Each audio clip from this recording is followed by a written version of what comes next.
go. I'm glad they have that. But we'll wait for everyone to tune in, but I know I'll forget otherwise. Yeah. Rosie, what's your background? Hi. Hey, Beverley. My background, which kind of background? I don't know. Tell me more. You were talking about MVPs, actually, weren't you, on the MVP? I did some time on the MVP in Luton and Dunstable. So they set it up. It was MSLC for a while, and then they wanted to have a lay chairperson. So I somehow signed up for that and did some time and supported first year pre-pandemic, and then supported after that. But I've stepped away a bit from that now. And yeah, it was very, very, very insightful time. And looking back, I don't think we achieved very much of all the things that were discussed. But yeah. Yeah. That's exactly what the conversation we're having. Okay. Like, you can speak freely here, it's fine. Yeah, change it slow. And here's Sarah Nada. Where are you? France? You're in France? Hi, yes. Yeah. Yes, I'm still in France. She's always traveling around. Oh, look at you. I'm jealous. I have a friend sailing in France at the moment, and she keeps sending me beautiful photographs of French food and French villages and which port she's in next. So I'm drooling quietly. Well, you're welcome. You know, it's the weather is still quite nice around here, so you're welcome to pop by if you want. Where are you? Which part? I'm in Touraine, so between Tours and Poitiers, the Loire Valley. Oh, very nice. Yes. Very nice. And here's Audrey in Glasgow. Not quite as romantic, but she's frozen. Frozen. No, half frozen. Yeah. Oh no, I'm not frozen. Just, No, just in Glasgow. Well, it's quite beautiful because I went through to do a session for Amma here and drove around and got lost and went to the wrong bowling green. I went to Pollock Shores instead of Pollock Shields, and I was driving around lost, and it was really beautiful over there. Easy mistake. It's great. It is beautiful, actually. Really, I do love it here. really. Yeah. I think I've only ever been, with the art students. Yeah. not with the adults.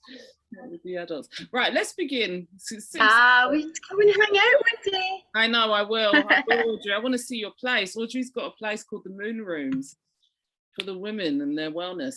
Wonderful. Oh yeah, I would love to have you in. It's doing so well. Right, good. So happy to hear that. Oh, look at me and the baby. Oh, here we go. Still some more people coming in. So let's begin, and everyone can join us as they're coming in and out of signal, and some people coming home from work who couldn't be joining us. So first of all, thank you so much, Beverley, for joining us. You're sort of firmly in the Red Tent reading list and recommended inspirational icons. Oh my word, great. Yeah. So you've got my new book, have you? Which one? Am I allowed? Am I allowed? Yes, sorry, I thought you meant there was another one. Sorry, yes, it's there. It's there. That was one of the first things we put there, actually, because we knew that it would be so good for everyone to read, but also use, and pass on. Yeah, and do put a comment up on Amazon. Oh, okay. Higher up the list. Fantastic. That's a really good idea. We can all do that for you. I will remind everybody afterwards. Reviews. Such an important book. So what we normally do is we have a kind of half the session opportunity for you to share your story, which I think will be so inspirational for everyone, in as much depth or, missing out as much as you want, just how it comes naturally. And then we'll open the floor for some questions, if that sounds okay with you. Is that a good idea? Yeah. Yeah. So do you want to know how I got involved with this? Yeah, and how it's been, you know, how's it been? What do you think now compared to, you know, whenever? Oh, well, now I think it's even worse than it was then, but there we are. Well, that's one of my questions. I'll cross it off that I wanted to ask. Do you think that? Because I do as well. Yeah. Well, I started off, I was an administrator in the Ministry of Defence. And I left to have my first baby, and I made the classic mistake. I followed their advice that when the contractions came every X minutes, I should go into hospital, which I did. And everything stopped. What a surprise. And somebody came in and said, oh, not progressing, we'll just put up a drip. And I thought, oh, I've heard about that. And that was about all I'd heard about it. And so put up a drip, and 37.5 hours later, after a failed epidural and a pretty horrendous labour and an episiotomy and a forceps delivery, my first son arrived, like a piece of wet fish held up by his feet. And I sort of thought, oh, have I given birth to a dead baby? And the pediatrician came over and held my hand, and she said, don't worry, the baby's fine. And I think if she hadn't said that, instead of postnatal depression for the next year or so, I probably would have had post-traumatic stress. And over the next few months or whatever, I tried to find out what had happened. Why was I, a very fit and healthy woman, gone in and come out of physical and mental wreck? And of course, when I started talking to people, they were all bright and breezy and everything was fine until you started talking about their labours. And then as it progressed, they then started telling me what happened with them.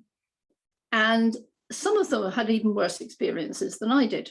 And I got angry and I thought, how dare they do this? So I wanted to, in the meantime, I was trying to get an appointment with my consultant. And he ended up as the president of the Royal College of Obstetricians and Gynecologists. But he wouldn't see me. And so I did what I was advised, which was to write to my MP. And when you write to your MP, you're asked to give as much information as possible. So I jolly well did, 4 pages of it. Poor man. And I got an appointment within a week. And so by this time, I knew that he wasn't going to answer the questions. So I worked out what questions I wanted to ask and how I was going to get him to answer them. And of course, we went round the subject. He kept banging. I had a fetal monitoring trace that was about 1 foot high because I'd been on this fetal monitor all this time, and flat on my back, delivered the baby with my feet in the air, of course. And he wouldn't answer the question, just kept banging the monitor paper saying, I would be proud to show this to anyone. And I said, I don't care who you show it to. That's not my interest. I said, tell me, you had no justification whatsoever for intervening in my labour at that time, did you?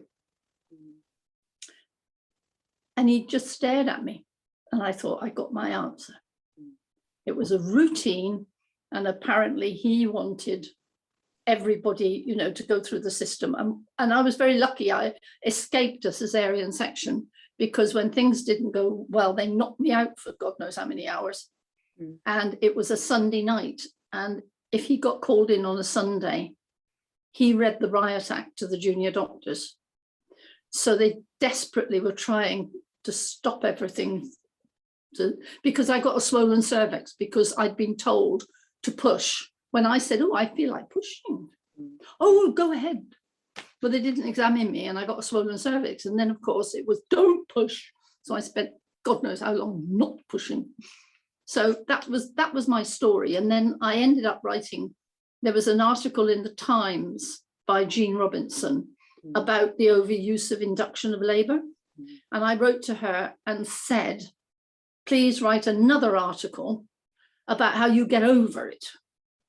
And I'm so angry, what do I do about it? What can I do? And she said, go join AIMS, which I did. And I ended up chair the next year and chair until 2017 when I resigned.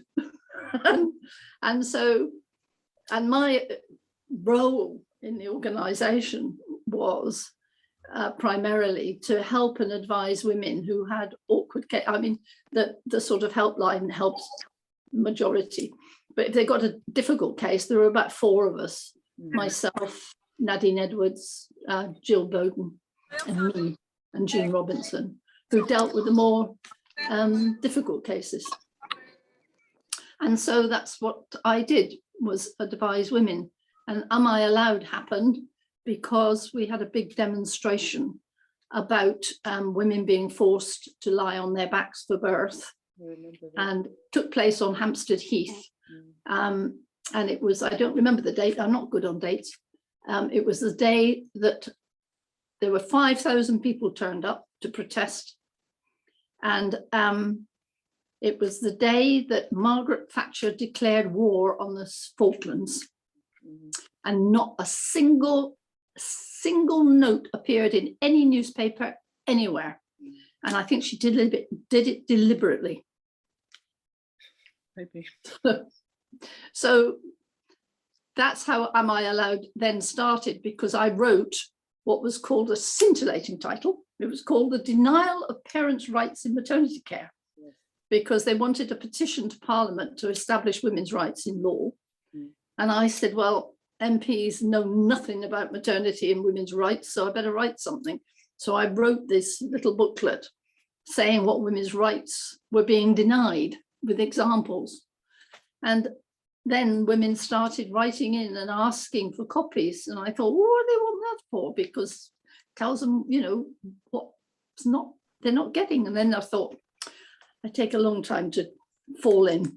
And so I then realized that I ought to be writing another book called well, it wasn't Am I Allowed initially, it's gone through endless iterations, but it is now called Am I Allowed, which tells people what the rights are. Fantastic. You must have taken, I mean, I can't even guess how many calls, because I know, I must say about 50 people that have spoken to you on the telephone in a kind of bit of a maternity emergency or maternity services emergency.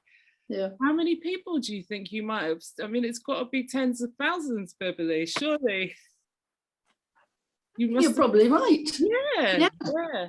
Because I'd get 2 or 3 calls a day at least. Yeah. I mean, gosh, thank you so much. Thank you so much. Do you think it's time to have protests like that again, or it'll just get swallowed in everything that's happening now? I do, but I don't see women actually doing it. That's the trouble. I think one of the problems now is that a few years ago, there were women who were full-time mothers and parents and maybe had a little part-time job, but that was it. But now so many women have full-time jobs and it's very difficult to find time to do anything else. And so there aren't the women around who can say, right, I'm going to do this. I mean, myself, you know, it was full time, really. You know, 7 days a week, just about. Yeah, wow, amazing, incredible. Right, I'm going to tell all voluntarily, I might add. I know, well, exactly. It's a huge service, you know, huge service. I know I can monopolize Beverley, so I'm going to open up to the rest of our Zoom room. Who would like to say something or ask some questions while Beverley's here? There's going to be a little delay while people might unmute and so on. Anyone? Hands up. Shock them into Marie, here we go.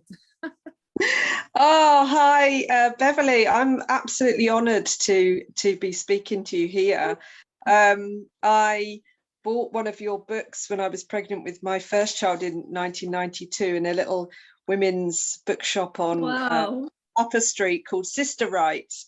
Yeah, I know. Yeah. And, you know, I then joined AIMS, and just so much of what you're saying, you know, resonates with me. And yeah, I just wanted to say hello, really. I just think it's awesome that you're there and the work that you've done.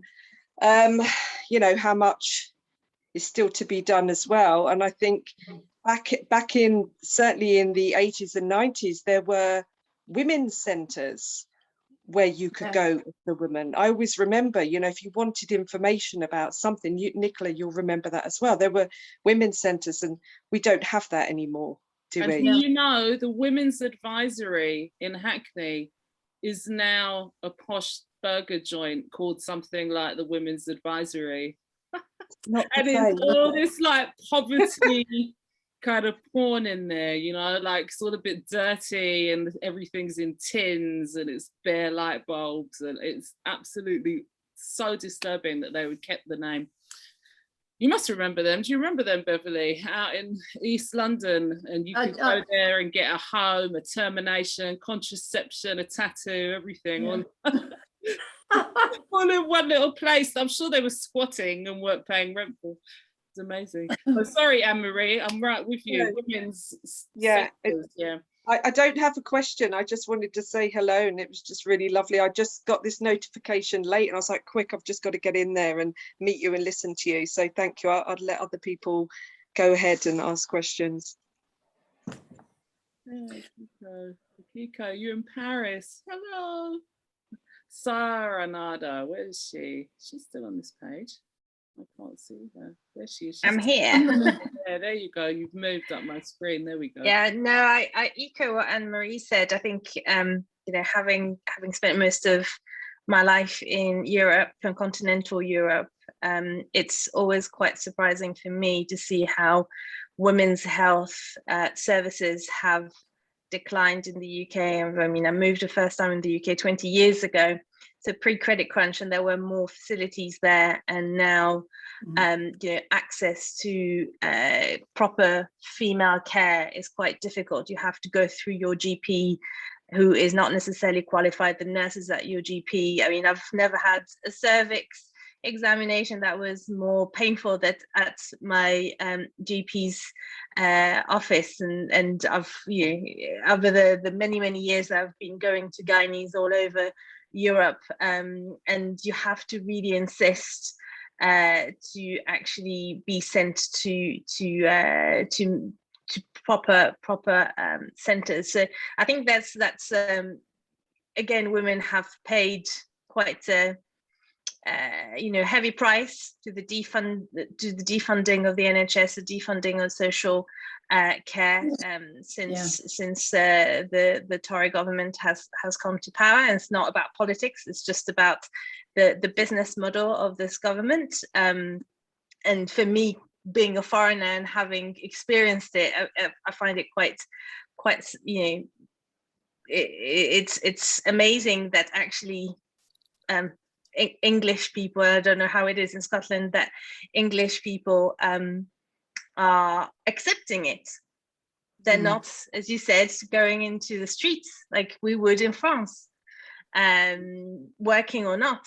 It's just amazing how people accept that that it is what it is, and that women's health, and in particular, but their women's health is not considered as key, whether they're pregnant or not, whether they're having a baby or not, whether they're postpartum or not. And yeah, so I wanted to ask you, Beverley, whether you had any thoughts on how to change that, how to maybe go back to a better mobilization, whether we should all be writing to our MPs to have women's health at the forefront of the political debate, because we are actually the base of society. If women, if mothers are not healthy, the families suffer. And we see it even in developing countries. You need to start by educating the health of mothers and women for country to develop. So yeah. I think in France you have even worse interventions. It's a much more medicalized system than it is over here. In terms of birth, that's true. In terms of care, going to see a midwife, or having like access to independent midwives, or going to see a gynecologist is actually much easier. So in the UK, I find it quite interesting to see that the focus is solely on baby, and women are not really women's health is not really looked at. But yes, you're right. In terms of birth, everyone practically gets an epidural, unless you're making, you're being very vocal. But everyone gets an epidural just in case you need a C-section. It's accepted. Yes, and home birth is almost non-existent. You have an even bigger battle for home births than we have over here at the moment. And I think COVID has been used as a jolly good excuse for cutting down more. But what is interesting is the numbers of women who are saying, well, if you're not going to attend me at home, then I'll jolly well do it myself. Yeah. And unfortunately, there's a year delay with the statistics, so we can't get current statistics. We have to go wait for the last year's statistics to come up.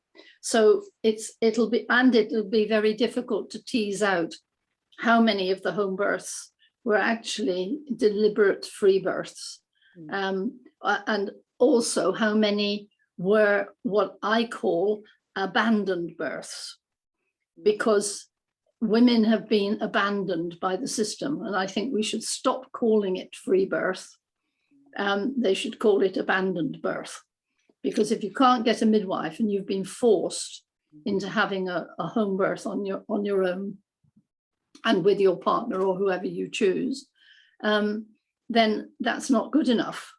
And in fact, there is a new system out now. What was once called, I'm trying to think what it is. There's an organization that you can report serious clinical incidents. And I think failure to send a midwife is a serious clinical incident. And this new unit apparently will properly investigate. And I think if women started contacting them saying, this is my experience, or I've been bullied into hospital, I didn't want to go. I feel it's a serious clinical incident. There was a shortage of midwives. They couldn't send a midwife. That's a serious clinical incident. And so what I can do is tomorrow, I'll dig out the details of that, and maybe I'll send it to you. Do you think, Nicole, I can share it around. Share it around. Have I got your email? I must have your email address somewhere, mustn't I? I think so. Or you could send it to Rosie. Is right, Rosie? Who was emailing Beverley? Was it you? It was, I think. Anita. Anita. Yes, okay, there you go. right. Anita can get it to me, definitely. Yeah. That's so I could. So if I send it to Anita, she can circulate it to everybody. Yeah. Because I think that is one tactic that may well produce some results. I think unless we can get women out on the streets in their thousands, and outside a hospital in their thousands, it isn't going to work. And even if you do it in the thousands, they still ignore you. Yeah. But I think if one starts challenging the bureaucracy in a bureaucratic way, then I think it makes them sit up and think. Yeah, I agree. That's so useful, because in my area here, I'm down in Leith, over the city away from Nadine, and we just had no midwifery care over the first stages of lockdown. They had a couple of phone calls if they were lucky, and then they'd have to turn up, with all the labour shenanigans where you have to have, we were challenging them because they were basically forcing a penetration on a woman, to get access to midwifery care. If you wouldn't have the vaginal exam, you couldn't get in, and neither could your partner. And then postpartum the same. And that's another thing you can do. Yeah. If you're forced into having a vaginal examination or anything else, Right. on the case notes, very often some of these procedures you have to sign for, like discharge from hospital. If they don't think you ought to, they'll force you into it, and you have to sign a discharge form. On the discharge form, you can sign it, and then you can put signed under duress. Right. Yes. Great. Or I signed this because they would not allow me to do whatever. Yeah. And so you've got to take a photograph of it, because you'll be surprised when you get your case notes how often a vital little page has disappeared somewhere.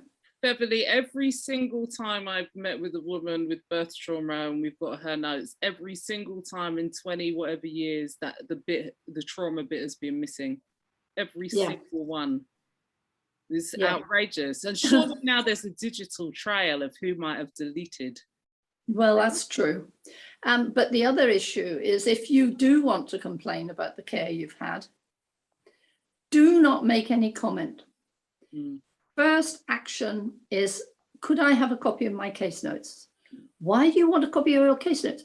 Oh, well, my husband is thinking of moving to Germany, and I'll need my case notes in order, you don't have to give them a reason, and you don't have to challenge them by saying, well, why do you want it and why can't I have it? Just, that's my reason. Can I have a copy? And then once you've got the copy, then put in the complaint. Because the chances are that you will have got more of the evidence than you would have if you'd warned them that you're going to put a complaint in. Fantastic. That's great advice. I'd forgotten about that.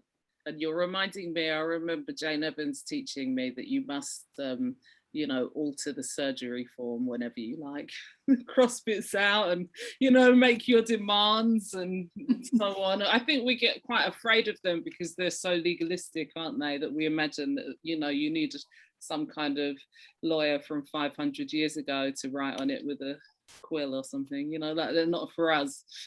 But also the law is on your side, because you can, the other alternative is to say, particularly when they're doing something like, well, if you don't agree to vitamin K injection, we we'll report you to social services.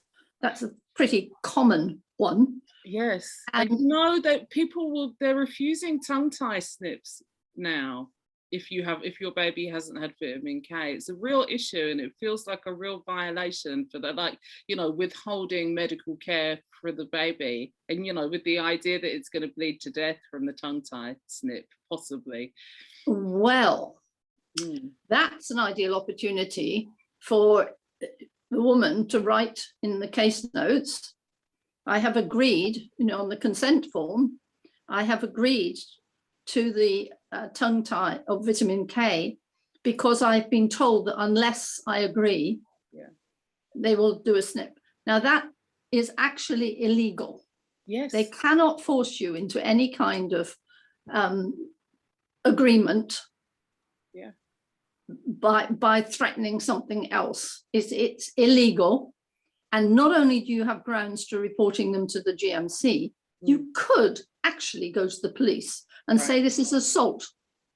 Yeah. That was my thought. Rosie is supporting a midwife that specialises in tongue ties. So I'd love to ask, is that happening elsewhere, or is it just our local technique? I haven't come across that, but it wouldn't be surprising at all.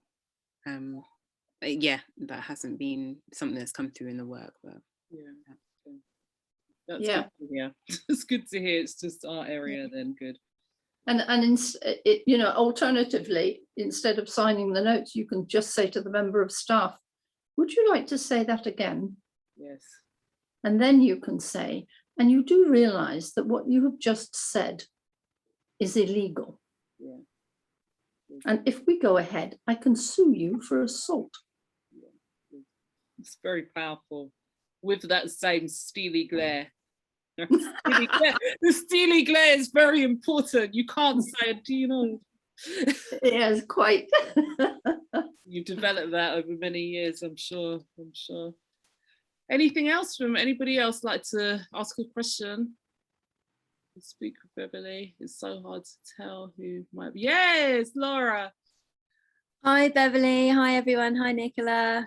Oh, hi, Laura. It's not really a question. It's more a comment, I guess. And, you know, I'm finding it a bit depressing just how I'm listening to you talking and I'm thinking of all the women that I've looked after in the last few years, and nobody's been up for the fight. There are very few feisty women, you know, who want, like, my thing is, like talking about with the vaginal exam, is a penetration. And they're like, oh no, I don't, you know, I don't want to cause an argument with the midwife. If she needs to do it, she needs to do it. And I've seen vaginal exams like knock so many labours.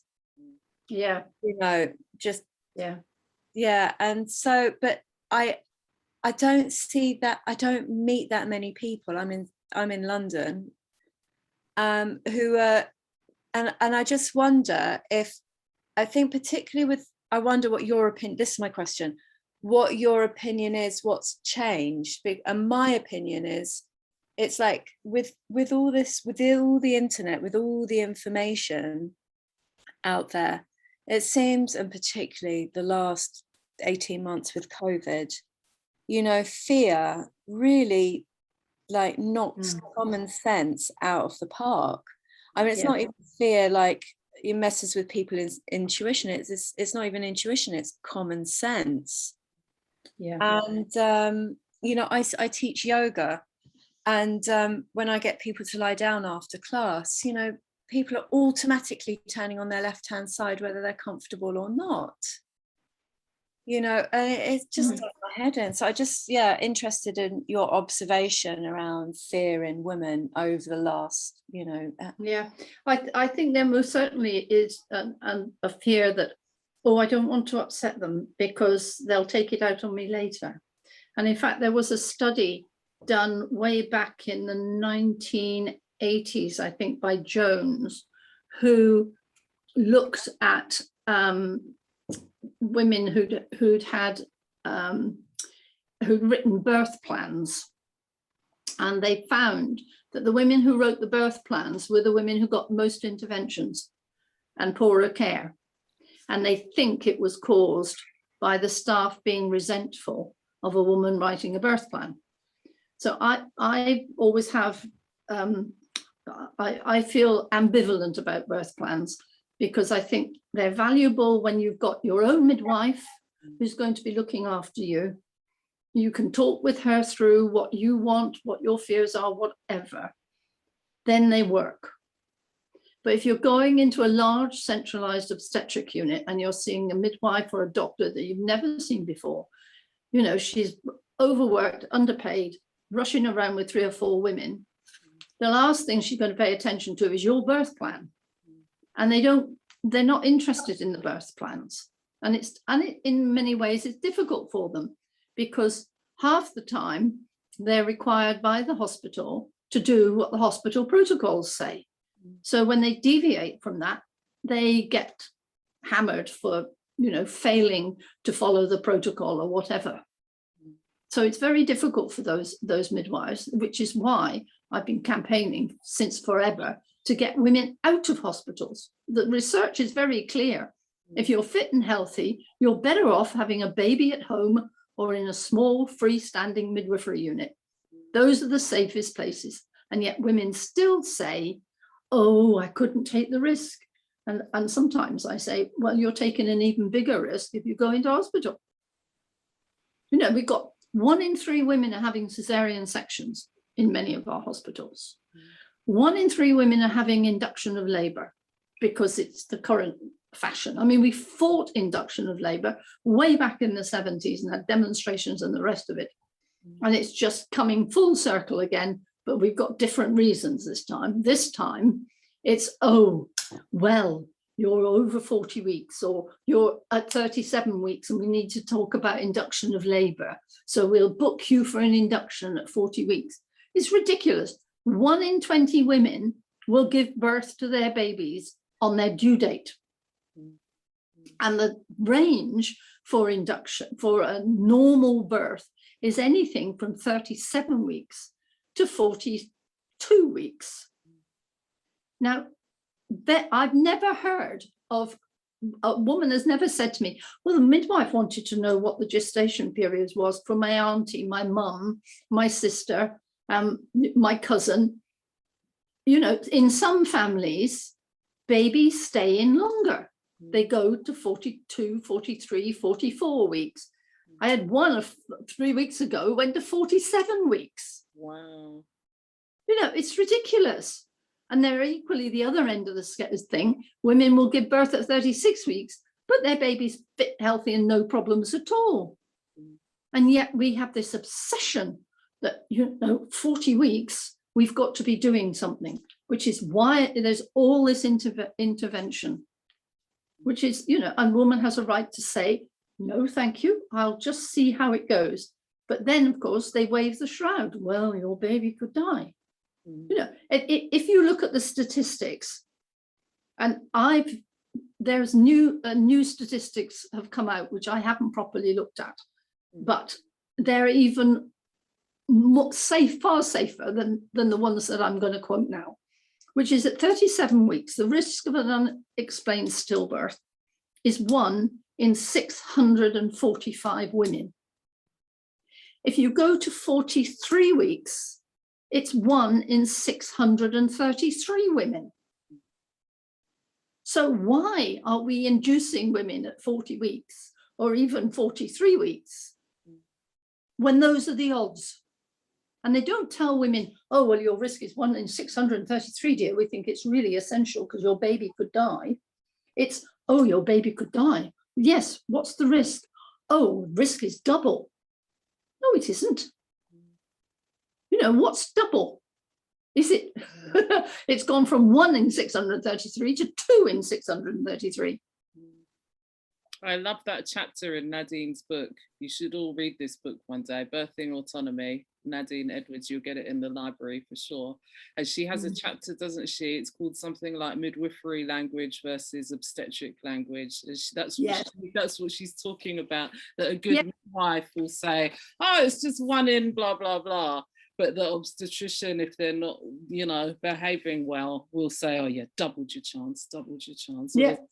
There's 2% chance it'll, loom over you.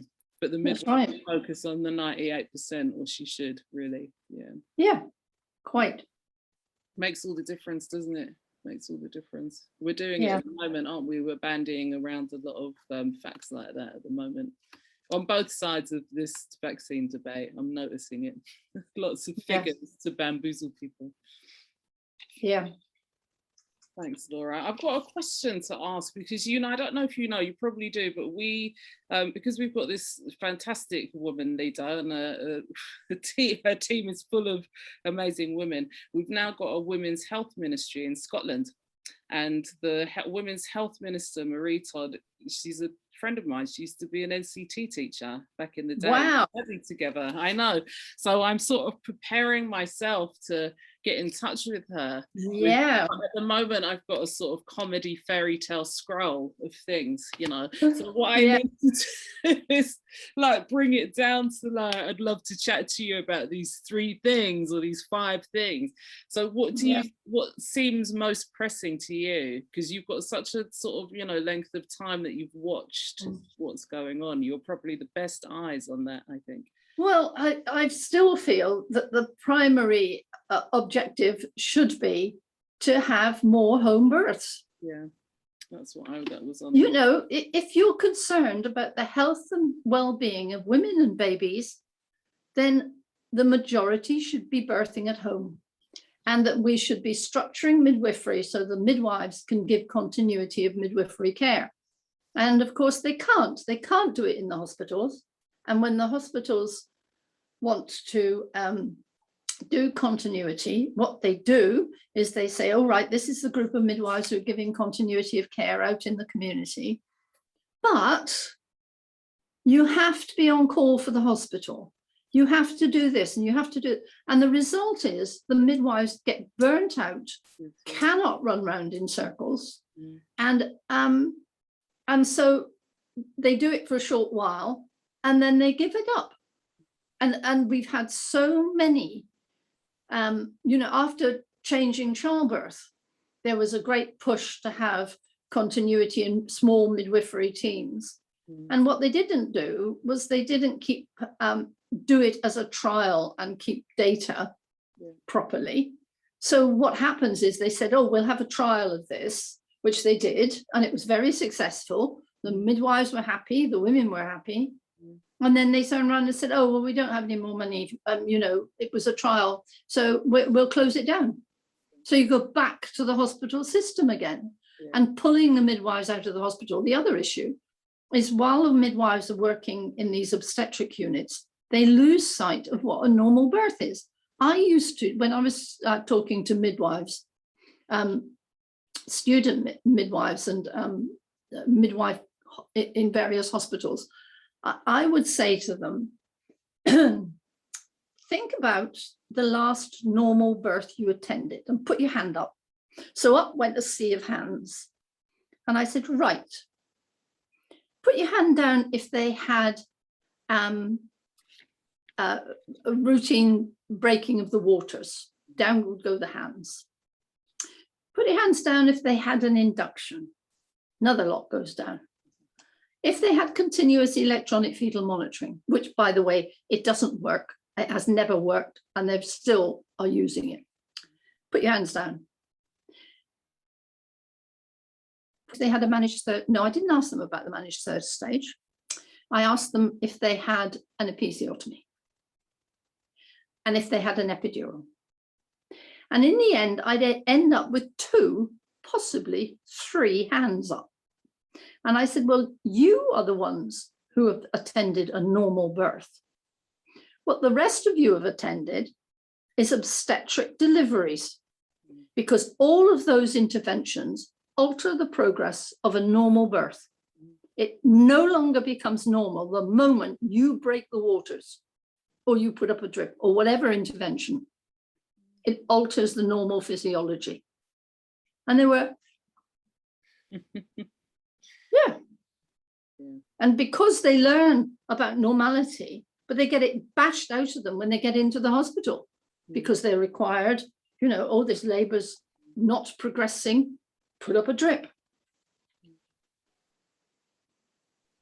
Yeah, it's a sad tale, isn't it? And what's going on with the independent midwives? I've lost track, but somebody told me none of them can practice now the other day. That's right. Yeah. That's right. They changed the law that they had to have insurance. Yeah. And the insurance, of course, is incredibly expensive because it's based on obstetricians' insurance. Yeah. Yeah. What a surprise. Yeah, of course. So they can't afford it. So many of them are acting as doulas or doing antenatal classes and postnatal classes and not doing midwifery. Yeah, but they seem to come back there. Did some people have some contracts and some arrangements? Yeah, okay. That's right, they did. They got a contract, and I'm not sure about the reasons why the contract ended. And that was the end of that. I mean, the government has essentially, or the Nursing and Midwifery Council has essentially wiped out midwifery. It's really, well, something needs to happen. That can go on the list as well. Well, I hope, I don't know if it's going to be shortly, but I hope in the near future, there's going to be a book published about the Albany Midwifery Unit. Oh, wonderful. You know about it. They do. They were so great, weren't they? So wonderful. They were absolutely stunning. They had stunning results. And then the obstetricians at King's cooked up this allegation and withdrew the unit immediately, just closed it down instantly. And of course, over a number of years, when they eventually got all the statistics and realized what dirty deeds the hospital had done, there's no mechanism by which you can say that this is an outrage, reinstate the unit. because they don't have to do it, and they're not answerable to anybody. I wonder if you can still access it in the practicing midwifery. There was once the most beautiful photo essay kind of affair of birth with one of the midwives there in one of the council blocks in Peckham, and she'd been with this family for every one of their 7 babies, and it was so beautiful. Yeah. And because they were also not just, well, North Peckham Estate is not there anymore, is it? I think it's gone, but they were in the council estate and with all the posh people in Dulwich, and you know, the Prime Minister lived there over the time that they were there, right? Yeah. So they were doing, you know, it was such a good look on what's possible. But yeah, well, absolutely, because the whole argument initially was that, oh, well, they're only looking after low-risk women. Well, they weren't. No. They were looking after very high-risk women. There were a lot of women who went through that system who, had they gone into King's, would have had endless interventions and cesarean sections and the rest of it. Their cesarean section was much lower than King's. Yeah. I used to live in Peckham in those days, so the health of the general population wasn't great, let's just say. No, no. A lot of poverty and a lot of drug and alcohol abuse and stress. Yeah, and what that unit achieved also was it empowered so many women who didn't feel they had any right to anything particularly. Yeah, absolutely. I mean, I still meet people now that had babies with them that talk about them still, like occasionally, you know, at barbecues and whatnot. It was just it made such an impact on the local community, I think, and that's the difference good midwives can make to the health of everyone. Oh, absolutely, and what a good birth experience will make. In fact, I can remember a woman who she approached me after her first baby was born, and she was one of those little mice that no matter what you said, she couldn't do it. So I'd make another suggestion, well, you could try this, and there'd be a reason why she couldn't do it, and it was always she couldn't do it. And I sort of said, well, you know, this is what you can do. It's up to you whether or not you do this. And I'd suggested that she write about her birth experience to the head of midwifery at the unit that she'd had the baby and explain precisely what had happened and why she was so upset about it and why she was feeling the way she was, and send it off. And I said, because at the end of the day, it's very important that you tell the staff what your birth experience was, whether it's good or bad, because if it's good, that empowers the staff to say, look, this kind of care works. If it's bad, it gives the hospital the opportunity of saying, wow, we got to do something about this. Whether they do it or not is another matter. But anyway, so what she did was she decided she would write, and she did. And what happened then was the head of midwifery came to see her and went through her whole birth experience with her, explaining what had happened and why it had happened and all the rest of it. And so she was very pleased that the head of midwifery had taken notice and had explained everything to her. And so that gave her a boost, and she was feeling pleased about that. Anyway, total silence for about 2 years. And then I get a phone call from her. Now, this is a little mouse who wouldn't say boo to a goose and couldn't possibly say anything to anybody. She was now the secretary of a local campaigning group to stop the local school closing down an antenatal, a crash, I think it was. And I thought, that's what just writing and telling and having somebody come back and say, yes, your complaint was absolutely justified, and this is what we've done about it, made a huge difference to her. And I think we underestimate how different you know things can be if women stand up and say, this is not right and I'm not happy.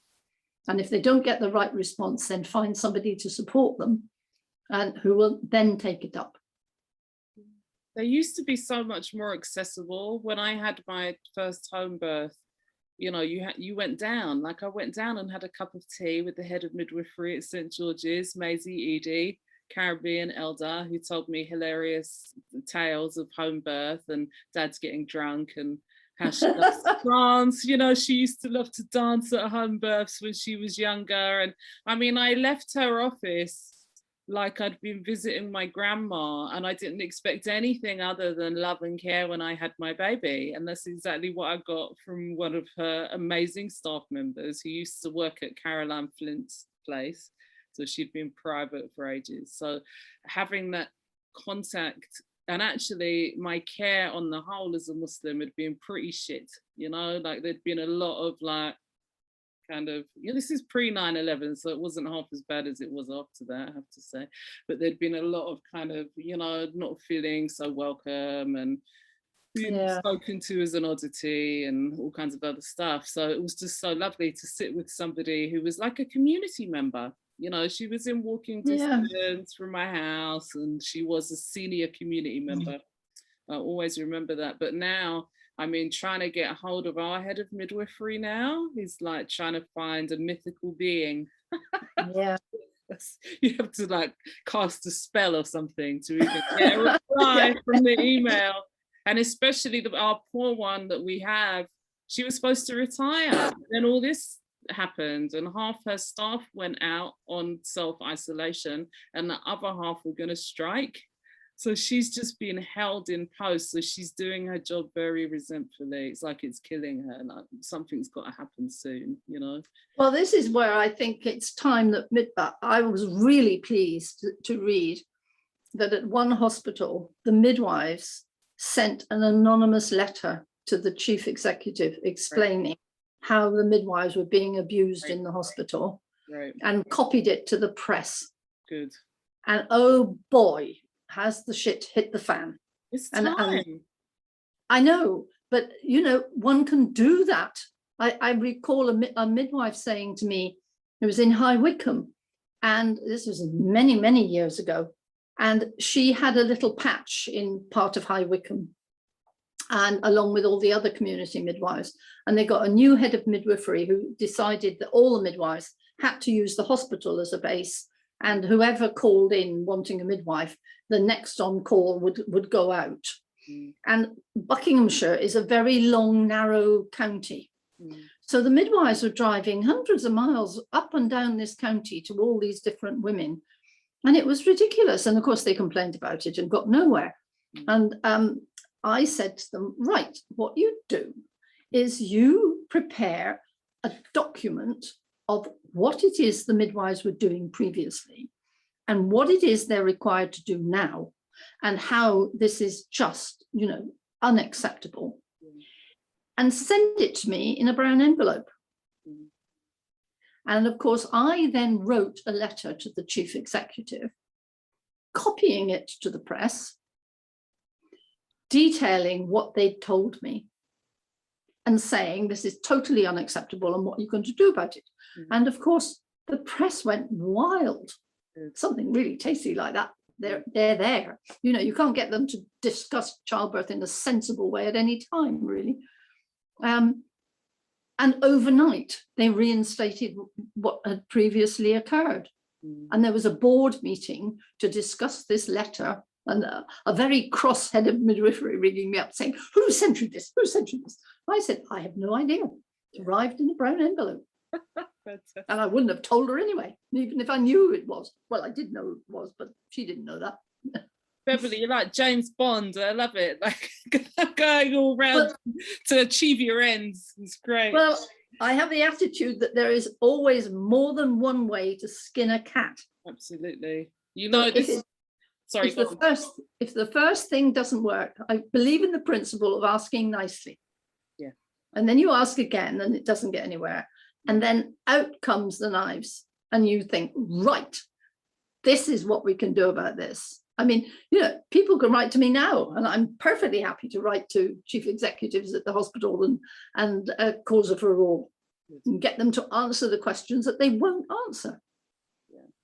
so important. It's great. I've written this down because our local midwives, they used to have this thing where they could park anywhere, right? And now they don't have it anymore. And most of them end up, you know, the ones that's the community ones that are at home birth, they can't run out and do their parking and whatever, you know, if it's a stressful moment. So they end up with hundreds of pounds of parking fines every month. And do they have to pay it? Yes. And I was like, there must be a way around this. This is so unjust. You know, they don't get paid enough anyway. Oh, all they do is send me a letter detailing how much expenditure each of the midwives have had over a period of whatever. And I will write to the chief executive and say, do something about this and leak it to the press. Yes. I mean, it is outrageous. Outrageous because the central city ones are the ones that are busiest for the home birth, and obviously the parking restrictions are greatest there. It's awful, really awful. So that's a wonderful plan for them. Thank you for the inspiration. Any last questions from anyone?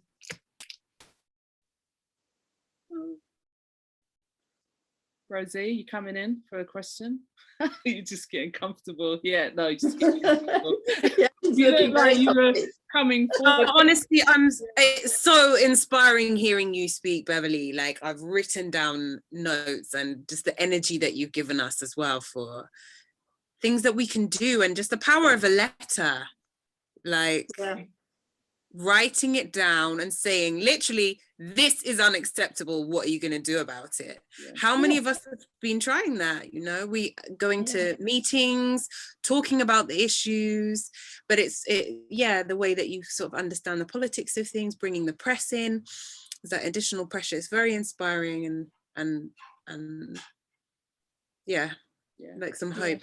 I guess my question is, Beverley, with the latest campaign around Not So Nice, that's been done by, well, a few people have been working hard on that, about the new NICE guideline proposal.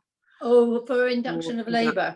I know you touched on labour before. I'd love to hear your perspective of how we can best use our energies well, what's terribly interesting about that study, or that NICE proposal, is it seems to have been delayed and delayed and delayed. And I hear that there have been an enormous amount of criticism of it. So I think we're not alone in being concerned about it. And the latest thing I got this morning was that it's due out on the 2nd of November, I think it is, either the 2nd or the 4th, some early November anyway. So keep your eyes skinned for that, and we'll see what they've come up with. I mean, the idea of proposing that, you know, we should be offering induction to particularly Black and ethnic minority women is outrageous. You know, they wiped out the statement that it had that women should be enabled to have a normal birth if they wish. And we've done a complete volte-face on it. It's dreadful. Yeah, it's really shocking, isn't it? It's really shocking. It is shocking. Well, just in time for the 5th of November, where we can all have a community fire wherever we live and toss on effigies of whoever put that thing through in the first place. That could be our collective activism, can't it? I'm sure they'd love to see that, and we could talk about the witch burnings and everything. Let's do that. If it's more bullshit, because I suspect it will be. I'm not expecting like, oh, I'm terribly learned now, I'm awake to what I did wrong, here's a better opportunity. You know, that's not going to happen, is it? Oh, other Rosie, without me, with the hand up. Oh, sorry. No, because you were like, oh, you're leaning forward. And I mean, I'm super interested in all that is going on. And I have so many questions, but I think there are too many. Well, you can always email me with your questions and I'll do my best to answer them. So, you know. Okay, great. Well, I mean, there's also some very basic questions because I'm just kind of getting started in this journey. So like a lot of things about like how much does it vary within the UK how women are treated in birth, and all these kind of things, because I heard things of like different areas are different, and all the things. I have like all the yeah, it varies enormously. yeah. And, you know, some areas the women are getting home births and it's not really a problem at all. In other areas like Northern Ireland, for example, it's you find snow on the moon easier than finding a home birth. Wow. All right. Wow. Yeah. Well, I have many questions, but I think a lot of the questions will also be answered in like all the knowledge I'm going to gather within the next few months. But I'll definitely email you if I have some like specific questions that I think you can help me with. Well, many of those questions might be answered in my book, so you better get a copy. Yeah. Oh, it's on the list. She might have it already. No, Hey. I don't have it yet, but I wrote the Am I Allowed? That's it. Yeah, cool. And I also wrote down the Birth in Autonomy from Nadine Edwards as well, because I'm looking at the new birthing book. So it's great. And Sarah Edwards has written some really superb books on specific issues, like I think she's done one on vitamin K. So it's worth looking. And she spells her name Sarah, S-A-R-A. And it's Sarah Wickham. So it's worth having a look at those books that she's done. They really are good.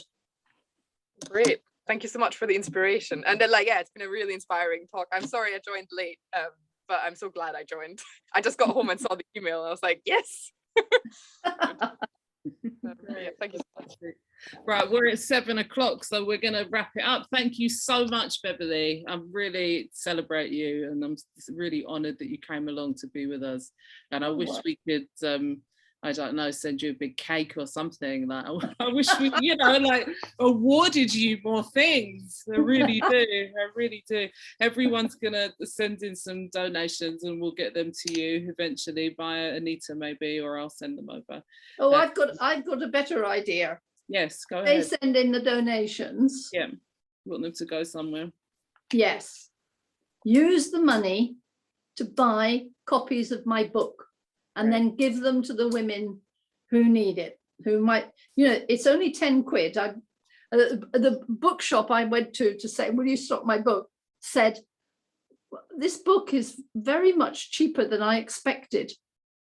And, oh, really? But I thought, you know, I want this to be available to women, and that's as cheap as I could get it. Fantastic. And so use that money to do that. Perfect. That's wonderful. And we will make sure as we hand them over, right, you will get in touch with me if you have women that would use them, and I'll just buy as many until the money runs out, and you've got to hand them over and say, make sure you pass this on one day. Let's see how far it will go. But I think it's a great prenatal present. A really great prenatal present. You know, because as someone mentioned, there's so much fear around pregnancy. Like I was just looking at online courses telling you all about how your baby will choke 100 times, you know, once you bring him home. And I think this is a really empowering prenatal present, so that even if mum doesn't have an advocate with her, like a partner or doula, that they can maybe muster the courage to say something. Yeah, absolutely. And rather than passing the book on, just get them to buy another copy. Yes. Because the higher up the list it is on Amazon, the more likely it is people will see it. That's true. Right. Well, everyone in here can share about it, right? On your social medias and internets. Yep. Right. Good. We'll do that. Let's spread the word. Let's spread the word. It is a really good book that, you know, more people should know about. So you're right. Yeah, I'd like it to be given to women instead of those stupid bounty packs. Yes. Things should be dumped. Yes. Well, you know what? That's going on my list for Marie. Can only try, can't we? So every woman in Scotland got a copy. Yeah, that's a good idea. If you want women to be informed, give them the book. Absolutely, absolutely. Right. Well, thank you again, and have a wonderful weekend, all of you. And may you continue writing angry letters and changing the world. and if people get stuck with want answers to questions, then, you know, feel free, email me. Fantastic. Thank you so much. See you all. See you later. Have a wonderful Bye-bye.